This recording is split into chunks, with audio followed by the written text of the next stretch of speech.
মুসলমান ইমানদার ভাইয়েরা আমার, আল্লাহ পাক রব্বুল আলামিন ঘোষণা করেন আল কাদিআ,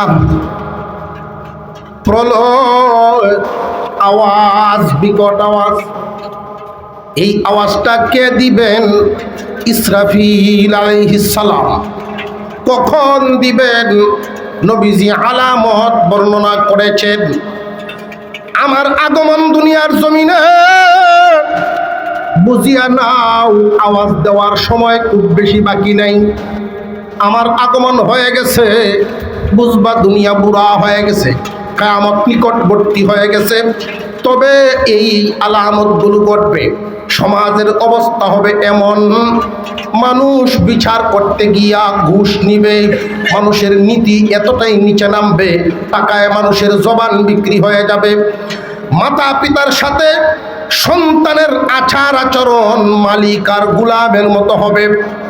সমাজের মধ্যে হালাল খাবার খানেওয়ালার চাইতে হারাম খানেওয়ালা বেশি হয়ে যাবে। বর্তমানে সমাজের মধ্যে হালাল আর হারামের বেশ কম, তুলনামূলকভাবে হালাল খানেওয়ালার চাইতে হারাম বক্ষণ করনেওয়ালা কম না বেশি? আল্লাহর রাসূল বর্ণনা করেন প্রকাশ্যে মদের দোকানদারি চলবে। আফসোসের সাথে বলতে হয়, মুসলমানদের দেশ, মদের আইন বৈধ করা হয়। মুসলমান ইমানদার ভাইয়েরা আমার, আল্লাহ পাক রব্বুল আলামিন কিয়ামত ঘটাবেন, এতে কোনো সন্দেহ নাই। তবে কখন ঘটবে নবীজি বলেন, এইভাবে আলামতগুলো প্রকাশ পাইতে থাকবে। ইসরাফিল আলাইহিস সালাম সিংহা মুখে ধারণ করে আছেন। আল্লাহ যেই দিন হুকুম দিবেন, হুকুমটা দেওয়ার আগে আরো 10টা আলামত ঘটবে। বড় বড় আলামতের মধ্যে বড় বড় আলামত যখন ঘটবে, প্রথম আলামত হবে, আমার আপনার পয়গম্বর বর্ণনা করেন, প্রতিদিন পূর্ব দিকে সূর্যটা উদয় হয় আর পশ্চিম দিকে অস্তমিত যায়। পূর্ব দিকে উদয় হয়, পশ্চিম দিকে ডুবিয়া যায়, আবার পরের দিন পূর্ব দিকে উঠে পশ্চিম দিকে ডুবিয়া যায়। আমার আপনার পয়গম্বর সাল্লাল্লাহু আলাইহি ওয়াসাল্লাম বলেন, এমন একটা সময় চলে আসবে, বড় বড় আলামত 10টা প্রকাশ পাবে।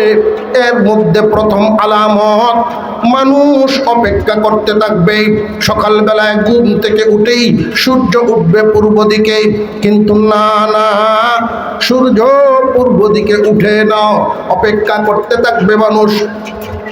অপেক্ষা করতে করতে সারাটা দিন পার হবে, কিন্তু সূর্য তো আর পূর্ব দিকে উঠবে না, অন্ধকারের মতো থাকবে। এমন অবস্থায় মানুষ আবার কাজ কাম সেরে ঘুমাইতে যাবে। ঘুমাইতে ঘুমাইতে লম্বা সময় পার করবে, রাত তো শেষ হয় না। উঠে দেখবে যে না না, দিন আইসা গেছে, কিন্তু সূর্য উঠে না। মানুষ অপেক্ষিত থাকতে থাকতে 2-3 দিন পার হবে। কখনো বর্ণনায় 40 দিন পর্যন্ত সূর্য নাই। হঠাৎ সূর্য উদয় হবে, তবে পূর্ব দিকে না, পশ্চিম দিকে সূর্য উদয়। পশ্চিম দিকে সূর্যটা যেই দিন উদয় হবে, সূর্য উপরের দিকে উঠতে থাকবে। অস্তমিত কিন্তু পূর্ব দিকে যাবে না, উদয় হবে পশ্চিম দিক থেকে। আইসা আবার মাঝ আকাশে অপেক্ষা করবে। মধ্যম আকাশে আইসে সূর্য থামবে, ওইখান থেকে আবার রীতিমতো গিয়া পশ্চিম আকাশেই ডুববে। উঠবেও পশ্চিম আকাশ থেকে, ডুববেও পশ্চিম আকাশে। এই আলামত দেখার পরে নবীজির ঘোষণাও, রে আমার উম্মত, যেই দিন পশ্চিম দিকে সূর্য উদয় হবে, ওই দিন জানিয়ে রাখবা, তওবার দরজা বন্ধ হয়ে যাবে।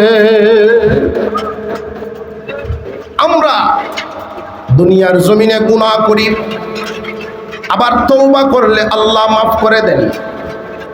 পশ্চিম আকাশে একটা দরজা, মহান আল্লাহ পাক রব্বুল আলামিন পশ্চিম আকাশের যেই দরজাটা রেখেছেন, তৌবার দরজা নামক একটা দরজা আছে। এই তৌবার দরজাটা 70 মাইল প্রশস্ত। জমিনের মধ্যে বান্দা যখন তৌবা করে, গুনাহ করার পরে যখন তৌবা করে, এই তৌবা আসমানে উঠিয়া এই দরজা দিয়া ঢুকিয়া আল্লাহর দরবারে কবুল হয়। কিন্তু সূর্য যখন পশ্চিম দিকে উঠবে, সূর্য পশ্চিম দিকে উঠার সাথে সাথে তওবার দরজা বন্ধ হয়ে যাবে। দুনিয়ার মানুষেরা তখন দৌড়াদৌড়ি শুরু করবে আর বলবে, হায় রে, আগের থেকে কেন ভালো কাজ করলাম না? এই হালতটা কেমন হবে, কাদের উপরে হবে? আমার নবীজি, আপনার নবীজি বলেন, লা তাকুমুস সাআহ, কিয়ামত হবে না ইল্লা আলা শিরারিন নাস, মন্দ মানুষদের ব্যতীত মন্দ মানুষদের উপরে কিয়ামত হবে। তখনকার সময়ে নামে মুসলমান থাকবে, নাম থাকবে হয়তো যে আমিও মুসলমান, সে নিজে দাবি করবে, কিন্তু আসলে তার মধ্যে মুসলমানি বলতে আর থাকবে না, মুসলমানি বলতেই থাকবে না। কেমনে থাকবে না? খুব ভালো করে বুঝেন। হুজুর সাল্লাল্লাহু আলাইহি ওয়াসাল্লাম আরেক হাদিসের মধ্যে বলেন, লা তাকুমুস সাআত লা তাকুমুস সাআতু ইল্লা ইউকালু ফিল আরদি আল্লাহ আল্লাহ। এই জমিনের মধ্যে আল্লাহর গোলামি করনেওয়ালা, আল্লাহর নাম নেনেওয়ালা একজন মানুষ যতদিন বেঁচে থাকবে কিয়ামত সংগঠিত হবে না। আল্লাহর রাসূল আরেক হাদিসে বলেন, খারাপ লোকদের উপর ব্যতীত কিয়ামত হবে না। এতে বোঝা গেল যত মানুষ তখন দুনিয়াতে জিন্দা থাকবে, মানুষেরা থাকবে ঠিক, কিন্তু আল্লাহকে খুশি করার জন্য আল্লাহ আল্লাহ বলনেওয়ালা থাকবে না। খুব ভালো করে বুঝেন।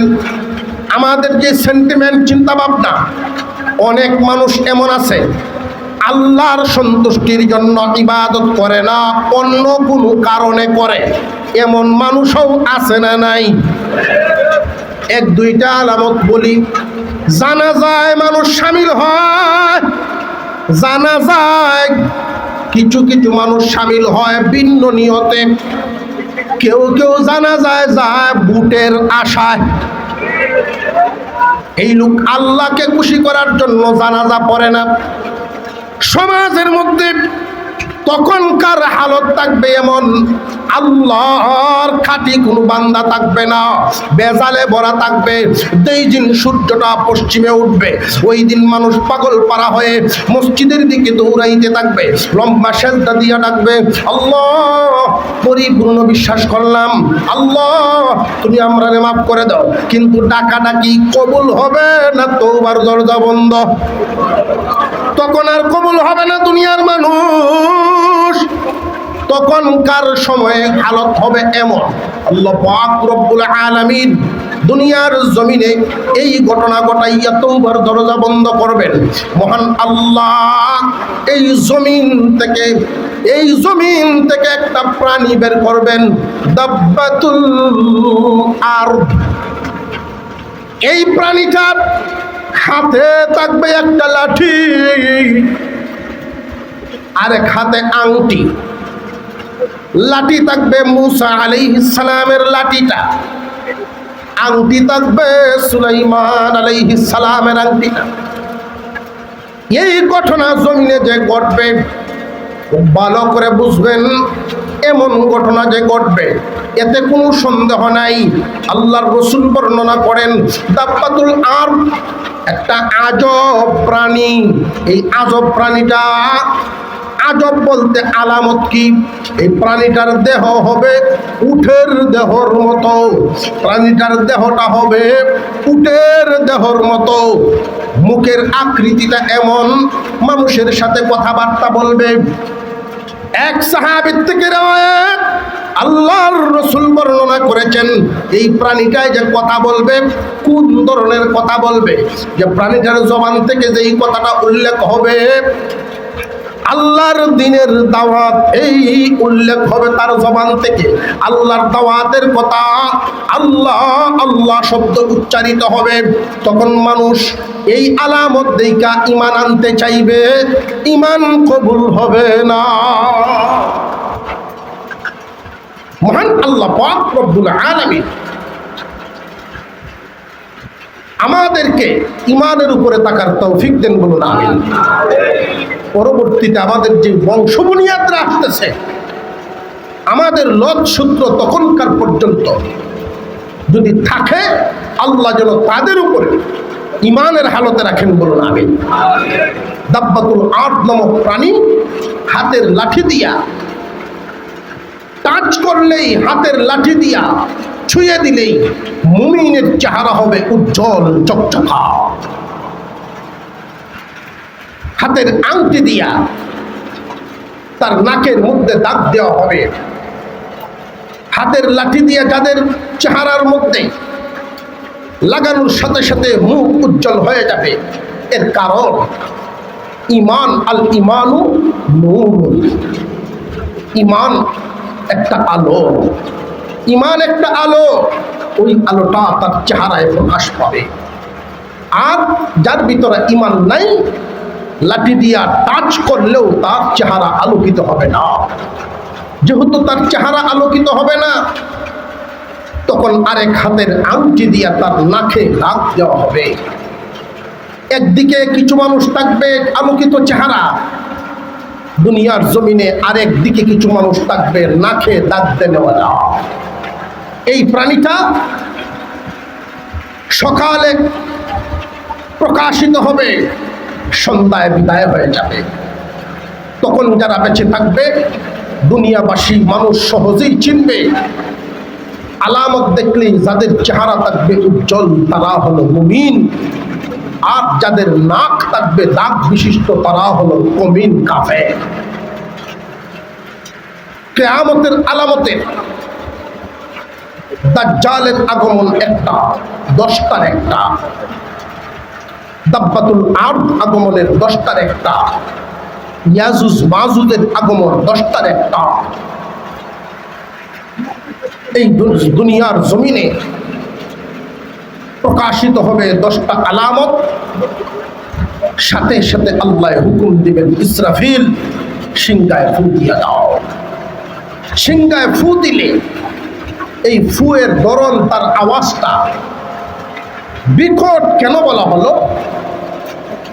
বিকট প্রথমেই কি বিকট? না না, প্রথমেই বিকট হবে না।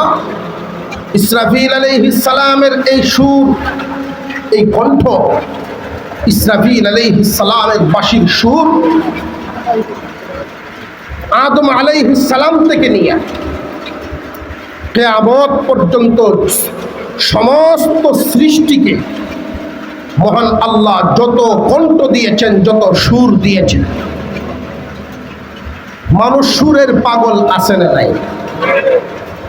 একজনের চাইতে আর একজনের কণ্ঠে জাদু, মজা।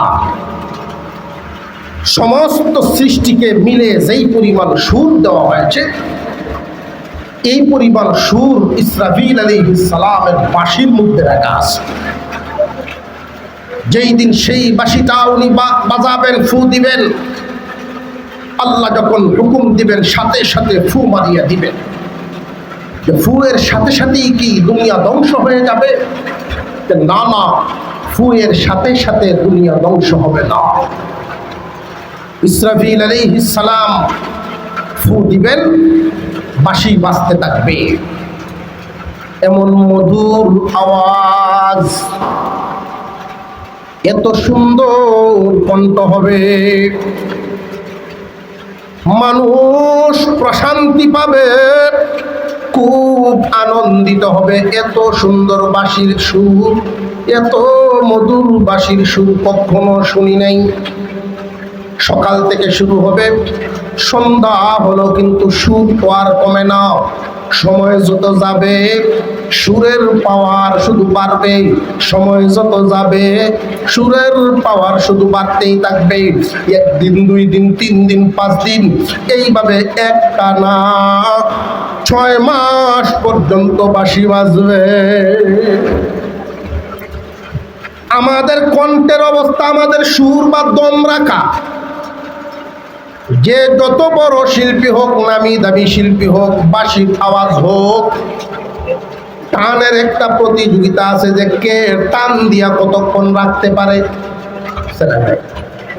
ইসরাফিল আলাইহিস সালামের ওই সিংহার ফুৎকারের আওয়াজ একটানা 6 মাস লম্বা।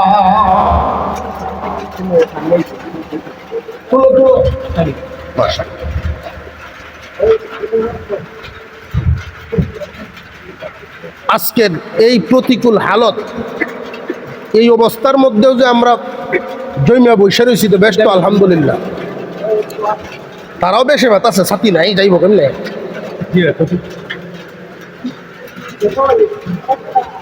আমরা একটু জিকির করি, লা ইলাহা ইল্লাল্লাহু মুহাম্মাদুর রাসূলুল্লাহ। ইসরাফিল আলাইহিস সালামের সিংহার আওয়াজ একটানা কতদিন চলবে? আরেকটু জুড়ে বল, 6 মাস পর্যন্ত চলবে। আমরা যে যত কিছুই শুনি, যত পছন্দের কিছুই হোক না কেন, যারা গান শোনার অভ্যাস, যেই গানটার জন্য তার ঘুম ভেঙে যায়, যেই গানটার জন্য মনটা কান্দে, এমন একটা গানও যদি একটু ঘুরে যায়, এমন একটা গানও যদি তার গানে একটানা 1 ঘন্টা বাজতে থাকে, তার কি তখন ভালো লাগবে না বিরক্তি আসবে? কানের রোগে শ্রবণ করার ক্ষমতা হারায় ফেলবে। একটা আওয়াজ যখন তার কানে শুধু বাড়তেই থাকবে, বাড়তেই থাকবে, বারবার শুনতেই থাকবে, তখনকার সময়ের দুনিয়াবাসীর কাছে বিরক্তি আসবে। একজন মানুষ আরেকজন মানুষকে জিজ্ঞাসা করবে, আওয়াজটা যে কোথা থেকে আসে কেউ জানে না। আল কারিআতু মাল কারিআ ওয়া মা আদরাকা মাল কারিআ। আওয়াজ, বিকট আওয়াজ। হ্যাঁ নবী, আপনি কি জানেননি এই বিকট আওয়াজটা কি? আপনি নবী জানেননি? আল্লাহ বলেন, দোস্ত আপনি কি জানেননি এই আওয়াজটা কেমন হবে? এই আওয়াজ এতটাই বিকটতর হবে, এক ঘরের মানুষ আরেক ঘরের মানুষের কাছে জানবে, কি গো এই আওয়াজ কোত্থেকে আসে তোমরা জানো নি? যে না না, আমরাও জানি না। এইভাবে ঘরের মানুষ উঠানে চলিয়া যাবে, আওয়াজ দেখার জন্য কোত্থেকে আসে, বুঝার জন্য কোত্থেকে আসে। ঘরের মানুষ বাহিরে যাবে, বাহিরের মানুষ বাজারে যাবে, বাজারের মানুষ হাওড়ে যাবে। এইভাবে সব মানুষ এক এক করে পেরেশানির মধ্যে থাকবে। দুনিয়ার মানুষগুলো এতটাই পেরেশানি হবে, আরো এই আওয়াজ যখন বিকট থেকে বিকটতর হইতেই থাকবে, হইতেই থাকবে। এই আওয়াজের পাওয়ার এতটাই বাড়বে, যত পাখি কুল থাকবে তখনকার সময়ে বাঁশির আওয়াজে সমস্ত পাখিরা মারা যাবে। আওয়াজের কারণে সমস্ত পাখি মরলো, এরপরেও আওয়াজ কিন্তু থামে নাই, বাড়তেই থাকবে, বাড়তেই থাকবে। দুনিয়ার মানুষ সমস্ত প্রাণীরাই মারা যাবে। এরপর হালত কি? আল্লাহ বলেন, দোস্ত আপনি কি জানেননি এই আওয়াজ কেমন আওয়াজ? ইসরাফিলের সিংহার আওয়াজ। এই আওয়াজটা কেমন আওয়াজ জানেননি? আওয়াজের পাওয়ারে আওয়াজের চুটের কারণে ইয়াউমা ইয়াকুনুন নাস, মানুষের হালত হবে কাল ফারাশিল মাবথুস। লাইটের সাইডে দেখবেন পোকামাকড় উড়াউড়ি করে, পোকামাকড় যে উড়ে এলোমেলো চলাফেরা আছে না নাই পুকের, আল্লাহ বলেন পোকামাকড়ের মতো এমন ভাবে চলবে। মানুষের অবস্থা দিক বেদিক হারায়া মানুষ বেহুশের মতো চলবে। তখনকার অবস্থা মানুষ হুশ হারায়া যে বেহুশ হবে। কেমন বেহুশ হইবে জানেন নি গো নবী? মানুষ এমন বেহুশ হবে, গর্ভবতী বাচ্চা প্রসব করবে, খবর থাকবে না। বিকট থেকে আরো বিকটতর হবে। এই আওয়াজটা এতটাই বাড়বে, বাড়তে বাড়তে বাড়তে বাড়তে এমন এক পর্যায়ে যাবে দুনিয়ার সমস্ত প্রাণীরা মরবে। সব প্রাণী মারা গেল। প্রাণীরা মরার পর জমিনটা ফেটে যাবে। এই জমিনের মধ্যে কম্পন শুরু হবে। কেন কম্পন শুরু হবে? আল্লাহ বলেন ইয়াউমা ইয়াকুনুন নাসু কাল ফারাশিল মাবথুস ওয়া তাকুনুল জিবালু কাল ইহনিল মানফুশ। এই জমিনের মধ্যে পাহাড় আছে না নাই? আরো জোরে কোন। পাহাড়ের কাজ হলো জমিনকে বসায় রাখা। এই জমিন যেন নড়াচড়া করতে না পারে। কিন্তু সিংহার আওয়াজটা এতটাই বিকট থেকে বিকট হবে, পাহাড়গুলো জায়গা ছেড়ে দিবে। বিশাল বিশাল পাহাড়, পাথরের পাহাড় জায়গা থেকে নড়ে উঠবে এই বিকট আওয়াজের কারণে। প্রাণীরা মরলো। আল্লাহ বলেন এই পাহাড় শুধু জায়গা ছাড়বে তা না, জায়গা ছেড়ে চলা শুরু করে দিবে। পাহাড় গড়াগড়ি করতে থাকবে, দৌড় শুরু করবে। পাহাড় একটা আরেকটার সাথে টক্কর লাগবে। এমন বিকট থেকে বিকট আওয়াজ, যেই আওয়াজের কারণে পাহাড়গুলো অবস্থা কি হবে জানেন নি গো নবী? ওয়া মা আদরাকা মাল কারিআ। এই আওয়াজটা কেমন আওয়াজ আপনি জানেননি? মানুষের অবস্থা হবে দিক বেদিক, এইভাবে প্রাণীরা মরবে।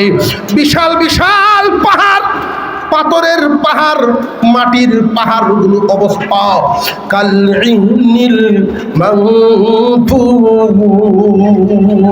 নবীজি বলেন তুলা দুলাই করলে, তুলা দুলিত করলে যেমন কণা কণা উড়ে, দুলাবালির মতো উড়ে, বিশাল বিশাল পাথরের পাহাড়গুলো বালি কণার মতো হইয়া উড়বে। তাম পৃথিবী এই সিংহার ফুৎকারের আওয়াজে, এক একটা পাহাড় যদি এমত অবস্থা হয়, 8 মাইল 10 মাইল লম্বা এক একটা পাহাড়। মেঘালয় রাজ্য শিলং, ওই সমস্ত পাহাড়গুলো এক একটা পাহাড়ের উপর একটা প্রদেশ। এই বিশাল পাহাড়গুলো পর্যন্ত আল্লাহ বলেন কাল ইহনিল মানফুশ, বালি কণা দুলা কণার মতো হয়েছে। আকাশ হবে কি? একটা তারকা আর একটা তারকার সাথে টক্কর লেগে যাবে। আমরা যে দেখি এখান থেকে তাকাইলে 1.5 হাত দূর, অনুমান করি একটা তারা আর একটা তারার সাথে 1.5 হাত দূরত্ব, তাই না? না না, এই পরিমাণ না। কতটুকুন দূরত্ব? 1.5 হাত না, লক্ষ কোটি বছরের রাস্তা দূরত্ব। আওয়াজের অবস্থা কেমন? কমে বাড়ে, আওয়াজ কমে বাড়ে। সূর্য চন্দ্র টক্কর লাগবে, ছিঁড়ে পড়বে। দুনিয়ার সমস্ত পানিকুল আগুনে রূপ নিবে। এই পানিটা যখন আগুন হয়ে যাবে, আমরা যেই জমিনের উপরে আছি তামাম জমিনটা তামা হবে। মাটির জমিন থাকবে না, তামা হবে। কোনো মানুষ নাই, ফেরেশতাকুল সহ শুধুমাত্র কিয়ামতের সিংগায় ফুৎকারের পরে 6 মাসের ফুৎকারের আওয়াজ, সমস্ত প্রাণীকুল মারা যাবে, ফেরেশতা মারা যাবে। সর্বশেষ আল্লাহ জিজ্ঞাসা করবেন, ও আজরাইল, আর কে কে আছে? আমার আরশ বহনকারী ফেরেশতারাও শেষ, আর কে আছে? যে আপনি আর আমি আছি। তোমার নিজের জান নিজে কবজ করো। আজরাইল আলাইহিস সালাম এতদিন সৃষ্টিকুলের জান কবজ করেছেন, যখন নিজের জান নিজে কবজ করবেন, জান বের হইলে যে এত কষ্ট হয় আজরাইল নিজেও জানতো না। আহারে এত কষ্ট হয়, মৃত্যুর যন্ত্রণা, মৃত্যুর কষ্ট আছে না নাই? তবে মুমিন মুসলমান যারা আল্লাহকে সন্তুষ্ট করে দুনিয়া ছাড়তে পারে যারা, তাদের মৃত্যুর সময় আল্লাহ তাদেরকে সেভ করেন, আল্লাহর সাহায্য তাদের জন্য বাজেট হয়। সম্মানিত হাজিরিন, আল্লাহ পাক রব্বুল আলামিন মহান আল্লাহ হাসরের মাঠ কায়েম করবেন। সমস্ত প্রাণীদেরকে বিদায় দেওয়ার পরে একটা সময় গ্যাপ থাকবে, নীরব দুনিয়া, একমাত্র আল্লাহ আছেন। সমস্ত সৃষ্ট জগৎ শেষ হয়ে গেছে, আল্লাহু আকবার বলেন। একাধারে মুষলধারে বৃষ্টি হবে, তাম পৃথিবীতে কোনো প্রাণী সৃষ্টি থাকবে না, সব সমতল সমান হয়ে যাবে। একাধারে মুষলধারে বৃষ্টি হবে 40 বছর পর্যন্ত। কতদিন পর্যন্ত? 40 বছর পর্যন্ত বৃষ্টি হবে। এরপরে আল্লাহ আমাকে আপনাকে আদম আলাইহিস সালাম থেকে নিয়ে কিয়ামত পর্যন্ত সমস্ত মানুষকে আবার জিন্দা করবেন। আবার যে জিন্দা করবেন, আল্লাহ প্রথমেই ইসরাফিল আলাইহিস সালামকে জিন্দা করে আবার সিংহা মুখে ধারণ করাবেন। দ্বিতীয়বার আরেকটা ফুৎকার দেওয়া হবে। এই আরেকটা ফুৎকারের মাধ্যমে তাম পৃথিবীর এই মানুষগুলোকে আবার এমনভাবে জিন্দা করবেন, কোনো মানুষের মৃত্যু হয়েছে সাগরের তলদেশে ছিল, হাত ছিল এক জায়গায়, পা ছিল এক জায়গায়, এমন যদি থেকে থাকে, যেই মাটির সাথে যেই অংশ মিশেছে, যার যার গতিতে সেই অংশটা জিন্দা হয়ে তার বডির সাথে আইসা লাগবে। এইভাবে প্রত্যেকটা মানুষ জমিন থেকে জ্বালা চারা যেমন দাঁড়ায়, জমিনের মধ্যে জ্বালা চারা যেমন হয়, এইভাবে মানুষ জমিন থেকে উঠতে থাকবে। কিয়ামতের কঠিন ময়দানে দাঁড়াবে, কারোর পরনে কোনো কাপড় থাকবে না। বিশাল জমায়েত, হাসরের মাঠ। দুনিয়ার যেই পানিটা আগুন হয়েছিল, দুনিয়ার সেই আগুন দিয়া জাহান্নাম, আগুন দিয়া হাসরের ময়দানের বাউন্ডারি দেওয়া হবে। যেই হাসরের মাঠ হবে, বিচার দিবস হবে, সেই মাঠের বাউন্ডারি সিমেন্ট ইট দিয়া নয়, আগুনের বাউন্ডারি। রে দুনিয়ার মানুষ, সেই আদালত থেকে পালানোর কারোর ক্ষমতা নাই। ওই দিন আমাদের সবাইকে সেখানে দাঁড়াতে হবে। যারা আমাদের আগে দুনিয়া ছাড়ছেন তারাও দাঁড়াবে, যারা আমাদের পরে আসবে তারাও দাঁড়াবে। আমরাও ওই দিন দাঁড়াবো, মালিকও দাঁড়াবে, গোলামও দাঁড়াবে, রাজাও দাঁড়াইবে, প্রজাও দাঁড়াইবে। বাবাও সেদিন আল্লাহর সামনে দাঁড়াবে, সন্তানও সেদিন আল্লাহর সামনে দাঁড়াবে। মহান আল্লাহ পাক রব্বুল আলামিন নিজে হবেন বিচারক, আদালত কায়েম হবে, নিজে হবেন জজ বিচারক, কোনো উকিল সাক্ষী লাগবে না। এতক্ষণ পর্যন্ত সূরার অর্ধেক ভাঙ্গাচোরা কিয়ামত, ওই সুর দিলে সব প্রাণী মারা যাবে, আওয়াজ হবে বিকট আওয়াজে, কি হইল না হইল। সংক্ষিপ্ত আলোচনা। প্রাণীকুল মারা গেল, আসমান ফেটে বিদীর্ণ, প্রায় 2000 আয়াতের মধ্যে এই সমস্ত আলোচনা। দ্বিতীয়বার যখন আমরা আল্লাহর সামনে দাঁড়াবো, তখন আমাদের শেষ হালত কি হবে? মানুষগুলো দুইটা ভাগে বিভক্ত। একদল সুখের জীবন পাবে, আরেক দল দুঃখের জীবন পাবে। একদল সুখের জীবন জান্নাতি হবে, আরেক দল জাহান্নামী। আল্লাহ তুমি আমাদেরকে জান্নাতি হিসেবে কবুল করো, বলুন আমিন। এই বিচারটা যে করবেন, কিভাবে করবেন? মহান আল্লাহ মিজান কায়েম করবেন, আমল নামা মাপ দেওয়া হবে। মানুষের আমল নামা ওই দিন মাপা হবে, তবে মাপার আগেই আমল নামা যে বন্টন করা হবে, কাউকে কাউকে ডান হাতে দিবেন, আবার কাউকে কাউকে বাম হাতে দিবেন। যারা যারা ওই দিন ডান হাতে আমল নামা পাইবে তারা জান্নাতি হবে, আর যারা যারা বাম হাতে পাবে তারা জাহান্নামী হবে। যারা জান্নাতি ডান হাতে আমল নামা পায়াই বুঝে ফেলবে আমি জান্নাতি হব, আর যারা জাহান্নামী বাম হাতে আমল নামা পেয়ে বুঝবে আমি জাহান্নামী। এজন্য প্রথমে বাম হাতে আমল নামা নিতে চাইবে না, সেও ডান হাত বাড়াবে। বেঈমান কাফেররাও ডান হাতেই আমল নামা নিতে চাইবে, কিন্তু চাইলেই তো আর পাবে না। ফেরেশতারা এদের ডান হাতটা ভেঙ্গে ঘুরিয়ে নিয়ে ঘাড়ের সাথে বেঁধে দিবে, বাম হাত ছাড়া আর কোনো গতি থাকবে না।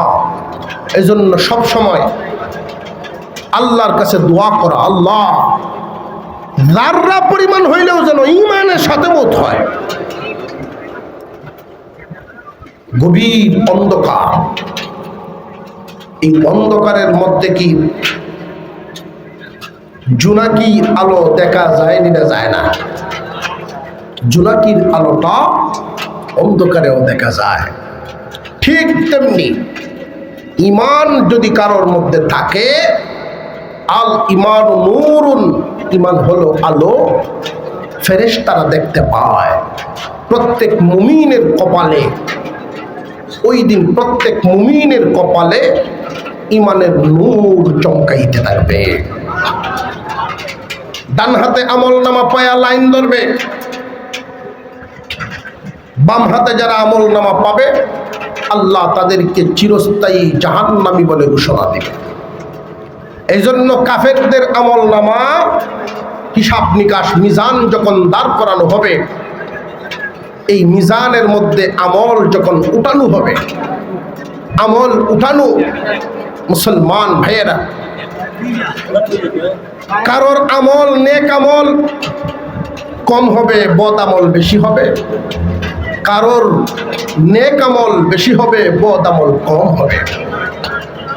এই যে হিসাব নিকাশটা মিলানো হবে, এই হিসাব নিকাশ মিলানোর ক্ষেত্রে যার অপরাধ যে পরিমাণ, সাজাও সেই পরিমাণ। এই কথাগুলো আল্লাহ তাআলা বলতেছে, فَأَمَّا مَنْ ثَقُلَتْ مَوَازِينُهُ فَهُوَ فِي عِيشَةٍ رَاضِيَةٍ وَأَمَّا مَنْ خَفَّتْ مَوَازِينُهُ فَأُمُّهُ هَاوِيَةٌ। আল্লাহ পাক রব্বুল আলামিন মিজান যখন কায়েম করবে তখন ওজন হবে। মিজান কায়েম করবেন, আমল নামা ওজন হবে। আমল নামা যে ওজন হবে, আমল নামার রূপ কি হবে? আমরা বর্তমান দুনিয়ার জমিনে কিছু যদি ওজন করতে চাই, কোনো কিছু যদি ওজন করতে চাই, পানি এটার একটা মাপ আছে। তো পানি যেহেতু মাপতেছেন, একটা বস্তু আছে তো তাই মাপতে পারছে। অন্য কোনো জিনিস যদি ওজন দিতে চান, বস্তু আছে তো ওজন দেওয়া যায়,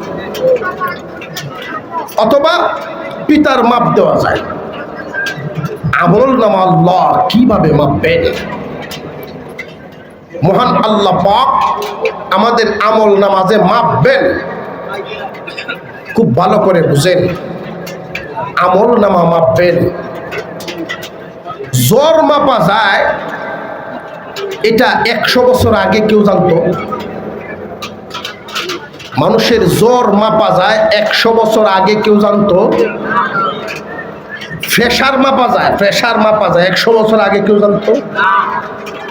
ঠিক তেমনি আমল যে মাপা হবে, এটা আমাদের হয়তো অনেকেরই বুঝে নাও আসতে পারে। তো আল্লাহ আমল মাপবেন। মহান আল্লাহ পাক আমাদের আমল নামা, যাদের নেক আমল বেশি হবে, নেক আমল যাদের বেশি হবে, নেকির পাল্লা ভারী হবে, আল্লাহ তাদেরকে কিসের জীবন দিবেন? আল্লাহ সুখের জীবন দিবেন। আর যাদের নেকির পাল্লা হালকা হবে, গুনার পাল্লা ভারী হবে, মুসলমান তারা হবে জাহান্নামী। আমরা অনেকেই অধৈর্য হয়ে যাচ্ছি হয়তো, যে হুজুর না জানি মনে হয় আইয়ে কিনা বাইল বুলি আমরা দিতে চাই না, বাইল বুলি দিতাম না। আমরা আপনাদেরকে আশ্বস্ত করতেছি, আশা করি 10 মিনিটের মধ্যে উনি হাজির হয়ে যাবেন।